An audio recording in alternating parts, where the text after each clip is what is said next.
నమస్కారం, welcome to Suman TV. నేను గీతాంజలి. ప్రస్తుతం మనతో పాటు ఉన్న అతిథి శ్రీ విద్యాపీఠం వ్యవస్థాపకులు. గత 45 సంవత్సరాలుగా శ్రీ విద్యా ఉపాసన చేస్తూ ఎంతో మందికి మంత్రోపదేశం చేసిన గురువు గారు శ్రీ గురు కరుణామయ్య. వారితో మాట్లాడి మరిన్ని విషయాలు తెలుసుకుందాం. గురువు గారితో మాట్లాడదాం. నమస్కారం గురువు గారు. నమస్కారం. చాలా సంతోషం, చాలా రోజులకి కలిసాం. మళ్ళీ 4 నెలలైందా? 4 నెలలు సుమారుగా అయి ఉండొచ్చు. వరలక్ష్మి వ్రతం అప్పుడు వచ్చారంతే, ఆ తర్వాత మళ్ళీ కలిసింది లేదు. చాలా మిస్ అయ్యాము. యూకే వెళ్ళాం. యూకే వెళ్ళారు. ఎలా జరిగింది ప్రయాణం? అన్నీ జరిగాయి, అద్భుతాలు అన్నీ జరిగాయి. అమ్మవారి పరీక్షలు జరిగాయి. సో ఎప్పుడు వెళ్ళినా కూడా యూకే అయినప్పుడు నిజం చెప్పొద్దు, నాకు ఇష్టం లేదు. ఎందుకంటే మన వాళ్ళని హింసించారు అనేది మర్చిపోలేకపోతున్నాను. ఆ కోహినూర్ పట్టుకెళ్ళి అక్కడ ఉంచుకోవడం, ఆ మ్యూజియంలో వెళ్తే వాళ్ళు కోహినూర్ శాంపుల్ 5 పౌండ్లు ఉంది, కొనుక్కుంటావా అన్నారు. అడిగేశాను, మా కోహినూరు పట్టుకెళ్ళి మాకు శాంపుల్ అమ్మడానికి నీకు ఎంత ధైర్యం అది? అంచేత ఆ అడ్వర్సిటీ ఎలాగా కొంచెం ఉంది. మా అమ్మాయింది కనుక వెళ్ళాను. అక్కడ మీరు అడిగారుగా చెప్తున్నాను, శ్రీ విద్యలో ఉన్న లేక ఒక భగవంతుడి మీద భక్తి నమ్మకం ఉండి ఇంకేదీ కోరకుండా, నన్ను ఆల్రెడీ రక్షిస్తున్నావు, నన్ను రక్షించు అనకూడదు.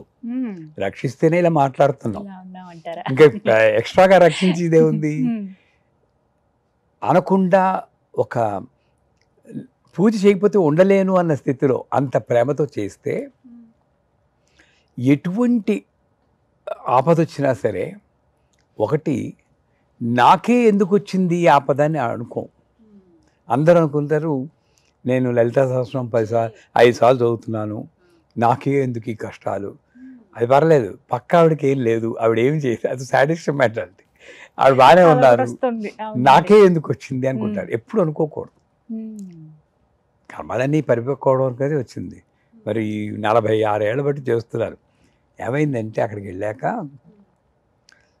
అది వెదర్ చేంజ్ అంటారు, ఏదేమంటారు, నా ముక్కులో ఒక రక్తనాళం బద్దలైపోయి కుళాయిలో కారినట్టు రక్తం కారడం. ఏదో షూలేసి ఇలా వేసుకోవడానికి వంగాను, తీరా వస్తే కారిపోతుంది. మొక్క పట్టుకుని అంబులెన్స్కి ఫోన్ చేస్తే వాళ్ళు వచ్చి నేను పట్టుకోవడం బదులు వాళ్ళు పట్టుకున్నారు. అంతే 25 నిమిషాలండి. నిజంగా 71 ఏళ్ల వయసు వాడికి 25 నిమిషాలు అలా కారిపోతుంటే ఇవన్నీ మళ్ళీ లోపలికి వెళ్ళి గడ్డ కట్టుకుని బ్లడ్ క్లాట్స్ వామిట్ అయింది. అప్పుడు కూడా బాధను అనుభవించారా? అంటే కర్మ ఇలా ఉంటుంది అనింది, కానీ వెళ్ళిపోతాను భయపడ్డం కానీ ఏమి లేదు. మా పీఠం వాళ్ళకి ఫోన్ చేసి చెప్పారు, అసలు మంత్రజపం చేయండి అని. మీరు నమ్మరు, 7.5 గంటలు ఎమర్జెన్సీలో ఉన్నాక ఎలా వచ్చిందో అలా మాయమైపోయింది. డాక్టర్లు ఒక స్టెథోస్కోప్ కూడా నా మీద పెట్టలేదు, ఒక మాత్ర ఇవ్వలేదు. అంటే ఏంటి, నిజంగా విచిత్రం. నాకు 20 నిమిషాలు రక్తం కారిపోయిందంటే ఎంత దీనా పడిపోవాలి. మాయమైపోయింది. ఎందుకు వచ్చిందని అంటే, ఎందుకో వచ్చింది, అది తగ్గిపోయింది కదా, మీరు వెళ్ళిపోండి అన్నాడు. అంతే. చెప్పొచ్చేది ఏంటంటే, ఇలాగా అనేక అనుభవాలు. అమ్మవారు అనుభవం ఇవ్వాలంటే ప్రత్యక్షమై భక్త ఏమి నీ కోరిక అని అక్కర్లేదంటారు మీరు అప్పుడు. అవును, చిన్న చిన్న విషయాలే. ఇవాళ అమ్మవారి పూజ చేస్తున్నాను, మీరు అడిగారు కనుక అమ్మవారు నాకు కనబడాలి అంటే ఎలా కనబడుతుంది? ఎప్పుడూ ఉంది. నా దృష్టి ఎక్కడో ఉండడం చేత పూజ మీద ఉండకుండా ఎంతసేపు అవుతుంది అనుకోవడం, ఏం కోరుకోవడం, ఇలా చాలా రకాలుగా డిస్ట్రాక్ట్ అవుతుండడం చేత పక్కనే కనబడుతున్న అమ్మవారిని మనం గుర్తించలేం. సో ఆవిడ ఎలా కనబడుతుందంటే, స్తోత్రం చదువుతున్నాం అనుకోండి. నేను మొన్న పీఠంలో అమ్మవారికి నీళ్లు పోస్తూ, చిన్న అమ్మవారు ఇంకో ఎవడో తెస్తే బొబ్బలు పోస్తున్నాను, అమ్మాయిని పట్టుకుని నీళ్ళు పోసాక తుడుస్తూ బొబ్బలు పోసాను, ఆనందంగా ఉందా అన్నారు. అంటే బాలకథ, మరి అలాగే మాట్లాడాలి అని అనుకుంటున్నాను. అనుకుంటూ లలితా సహస్రం చదువుతున్నాను. మీరు నమ్మరు, అదే టైంలో రక్తవర్ణ మాంసనిష్ట గుడాన్న ప్రీతమానస. ప్రీతమానస అన్న పదం వచ్చింది. నీకు ఇష్టం బాగానే ఉందా అంటే ప్రీతమానస అంది. అంటే ఏంటి? ఇష్టమే అని. బాగానే ఉంది. అలాగా ఎలాగో ఒకలాగా మన స్తోత్రంతో సింక్రనైజ్ అయ్యి ఆవిడ పలుకుతూ ఉంటుంది. మనం భగవంతునితో పలకాలని ఉబలాటపడ్డం కాదు, ఆవిడే ఈ పిల్లవాడితో మాట్లాడడానికి ఉబలాటపడుతుంది. అది నిజం. ఈ పిల్లవాడు కాదు, ఈ పిల్లతో కూడాను, అందరితోటి. కానీ మనం గ్రహించాం, దృష్టి ఎటో ఉంటుంది. చేత సదా ఆ నామస్మరణలో సదా ధ్యానంతో ఉంటే, నేను చెప్తూ ఉంటాను కదా, ఈ వేళలో ఏం చేస్తూ ఉంటావు పాట పాడుకుంటూ ఉంటే, అమ్మవారి కోసం పాడితే మంచి అనుభవాలు, వాళ్ళకే అనుభవాలు కాదు మనకే కలుగుతాయి ఇలాంటి అనుభవాలు. కానీ ఒక మాట, మీకు అంత అనారోగ్యం చేసినప్పుడు, అది అనారోగ్యం అని కూడా అనను నేను, అకస్మాత్తుగా అలా జరిగినప్పుడు మీకు కలిగిన అనుభవం చెప్పండి. అమ్మ నాకు ఎందుకు ఇలా పెట్టామని మీరు అనుకున్నారా? క్వశ్చన్ లేదు, ఆనందం అంతే. ఒకటి మోక్షం అని మీరు కోరుకుంటారు, నేను కోరుకుంటాను. లాభం కావాలి మనకి, అదే మోక్షం.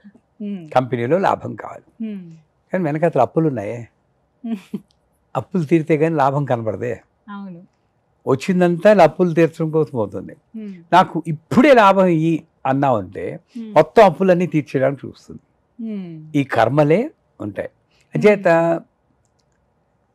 నాకు చిన్నప్పటి నుండి మా అమ్మ చెప్పడం వల్ల, మా గురువుగారు చెప్పడం వల్ల కర్మక్షయం అవుతుంది, ఈ కష్టాలు అవనండి, ఆరోగ్యం ఏదేమని అన్న భావన మాత్రం బలంగా పాడు. అంచేత నాకే ఎందుకు వచ్చింది, మనమేం స్పెషల్ ఏంటి? మీరు కబీరు, రామదాసు, తులసీదాస్తో కంపేర్ చేస్తే వాళ్ళు ఎంత బాధలు పడ్డారు. వాళ్ళు అంత చేస్తేనే, రామదాసు అంత పాడితేనే 18 ఏళ్ళు జైల్లో పెట్టించారు, టప్పిని కొట్టించారు. వాళ్ళకితో అసలు ఏం కంపేర్ చేస్తావు? నాకే ఎందుకు వచ్చిందంటే నువ్వేమిటి పెద్ద అని అంటుంది. అంచేత అసలు ఆలోచనే రాలేదు. కాకపోతే ఒక్కటి, పీఠం కట్టాలనుకున్నాను, ఏం చేస్తావో ఒక్క మాత్రం అనుకున్నాను. అంటే కట్టకుండా వెళ్ళిపోతానేమో అన్న ఒక ఆలోచన వచ్చి పీఠం కట్టాలనుకున్నా, ఏం చేస్తావో అనుకున్నాను, అంతే. అంతకుమించి ఏం లేదు. ఇంకా ఆ సంకల్పం మీ పట్ల ఇంకా చాలా ఉందండి, ఉందేమో, అది మాత్రం అనిపించింది.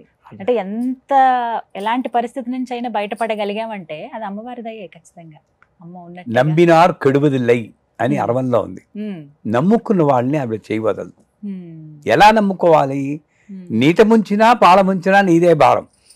వీళ్ళందరూ పాలల్లోనే ముంచాలనుకుంటారు. అందుకే ఈ భక్త ప్రహ్లాద్ సినిమాలో ఆ ప్రహ్లాదుని హిరణ్యకశిపుడు తోసేస్తారు వాళ్ళ అనుచరులు. నారాయణ నారాయణ నారాయణ అనుకుంటారు.